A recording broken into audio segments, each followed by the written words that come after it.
Welcome to the second episode of the Cineverse with me, Kritesh Agrawal, for the script writing.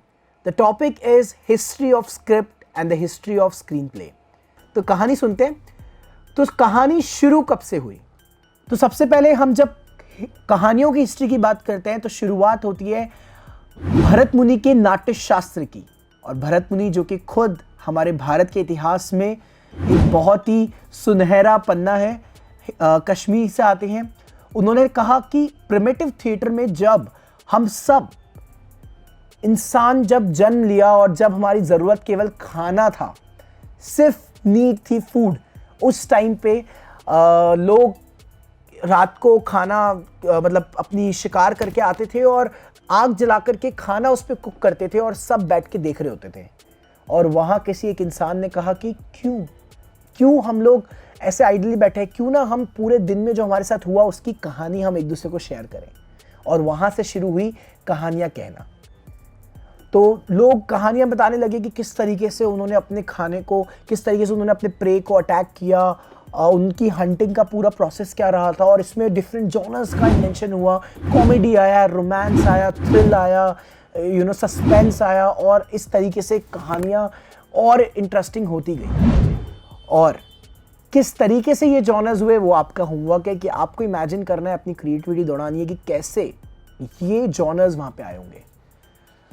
और इतना ही नहीं, ये तो histories हैं जब हमने कहानियाँ मुंह से कहना शुरू किया, लेकिन उससे पहले भी कहानियाँ कही जाती थी पेंटिंग्स के थ्रू, केव पेंटिंग्स के थ्रू। अगर हम बात करें इंडियन हिस्ट्री जो कि अभी भी एग्जिस्टेंस में देखेंगे तो आपको देखने को मिलेगा केव्स पे, मूर्तिज़ के थ्रू। और आज भी हमारे मंदिरों में काफ़ी ऐसी मूर्तियाँ हैं जो कि कहानियाँ बता रही होती है, राजाओं की कहानियाँ बता रही होती है, मॉरल वैल्यूज़ की कहानियाँ बताई जाती है और भगवान की कहानियाँ बताई जाती है। और फर्स्ट स्टोरी टेलर्स अगर हम बात करें तो हम सबको पता है हमारे हिंदू शास्त्र सबसे बड़ा जो रामायण है उसमें देखने को मिलता है लव कुश, जो स्वयं भगवान राम के बच्चे थे, माता सीता के बच्चे थे। उन्होंने वाल्मीकि से सीख के राम और सीता की कहानी पूरे अयोध्या नगरी को बताई और आप सबको बताया कि कहानियाँ बताने की ताकत क्या होती है। जो स्टोरी टेलिंग की जो रियल पावर है वो वहाँ से हमें देखने को मिलता है कि उन्होंने अपनी कहानियों से लोगों को कन्विंस किया कि क्या वो गलत कर रहे हैं। सो वहाँ से स्टोरी टेलिंग और सॉलिड हो गई और फिर कहानियाँ रुकती नहीं गई। और कहानियाँ हम देखते हैं कि थिएटर के थ्रू फिर हमारे पास शेक्सपियर आते हैं जिन्होंने गज़ब की कहानियाँ कहीं, और आज भी उनके प्लेज ओथेलो, हैमलेट हम सबको इतना एक्साइट करते हैं, जबकि वो कब लिखा गया था पर वो इतना कंटेम्प्रेरी है कि आज भी हमें पसंद आता है। तो कहानियों की ये ताकत है। और फिर अगर हम हिंदी में आए तो हमारे पास मुंशी प्रेमचंद जी जो कि खुद गज़ब के राइटर थे। उनके अगर हम जितने भी उपनिषद देखें, उनके जितने भी हम हमारे राइटअप्स देखें, वो इतने कंटेम्प्रेरी हैं कि आज भी हमें मैसेजेस देते हैं। या फिर अगर हम हिस्ट्री पे आए तो फिर विजय तेंदुलकर जी हैं जिन्होंने कमाल के नाटक लिखे हैं। आज भी अगर हम रंगमंच पे जाएं तो उनके नाटक के एक एक डायलॉग में जो मीनिंग्स हैं, जो सबटेक्स्ट हैं, वो हमें इतना एक्साइट करते हैं, इतना मतलब लर्निंग एक्सपीरियंस देते हैं कि we are so connected with them.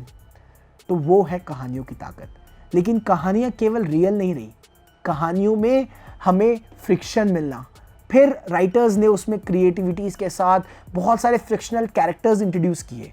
तो यहाँ हमारी अलग अलग कहानियाँ हमें सीखने को, देखने को मिली। और बहुत सारे डिफरेंट थ्योरीज आई जो कि हम देखते हैं। स्टैनिस्लावस्की ने अपनी कहानियों के पीछे मैसेजेस दिए कि आप लोग कहानियों को, जो कि एक्टिंग में बहुत यूज़ किया जाता है मेथड एक्टिंग के रूप में, लेकिन आप जब राइटिंग में करेंगे तो भी यूज़ हो सकता है कि एक्सपीरियंस के बेसिस पे, ऑब्जर्वेशन के बेसिस पे, इमेजिनेशन के बेसिस पे कहानियाँ लिखी। एरिस्टोटल ने कहानियों के बारे में बड़ा अच्छे से हमको समझाया। तो ये सारी थ्योरिस्ट हमारे बीच में हैं।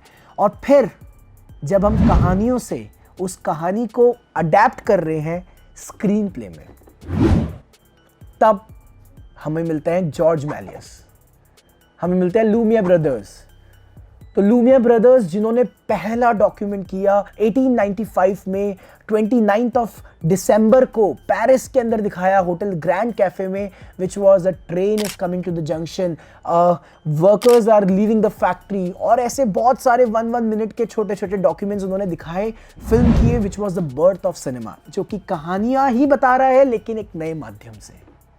तो कहानियों को हर टाइम पे हमें नए नए नए नए इवोल्यूशंस हमें देखने को मिले, जहाँ पर डांस के थ्रू कुडियाट्टम, कुचिपुड़ी, कलरी पयट्टू, कथकली, मोहिनीअट्टम, इन सब के थ्रू बताया। और अगर हम कहानियों का थिएटिकल इतिहास देखें तो तमाशा जो कि राजस्थान की शैली है, या फिर दंगल जो कि चित्तौड़गढ़ की शैली है, बहुत सारी ऐसी लावनी जो कि महाराष्ट्र की शैली है, वो सब से हमने बहुत सारी स्टोरीज बताना शुरू किया। That was the beautiful way of storytelling. Lumiere brothers ने जब होटल ग्रैंड कैफे में अपनी स्टोरी दिखाई, वहां से मोटिवेशन मिला, लूमियर ब्रदर्स को देख के मोटिवेशन मिला जॉर्ज मैलियस को।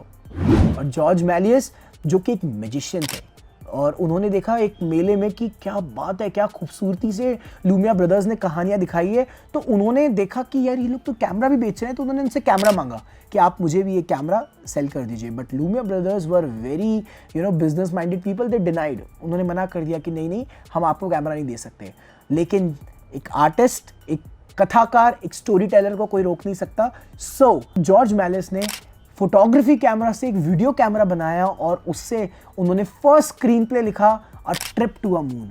Guys, the first person was Neil Armstrong in 1969, लेकिन एक फिल्म मेकर ने ये कहानी आपको 1902 में ही a trip to a moon के थ्रू दिखा दिया। जो स्क्रीन प्ले बनाया जॉर्ज मैलियस ने, और गजब का screenplay, first coloured film भी वो रही। उन्होंने हैंड पेंटेड करके अपनी पूरी कहानी को बताया, जो कि 10 से 12 मिनट की कहानी है, आप यूट्यूब पे भी देख सकते हैं।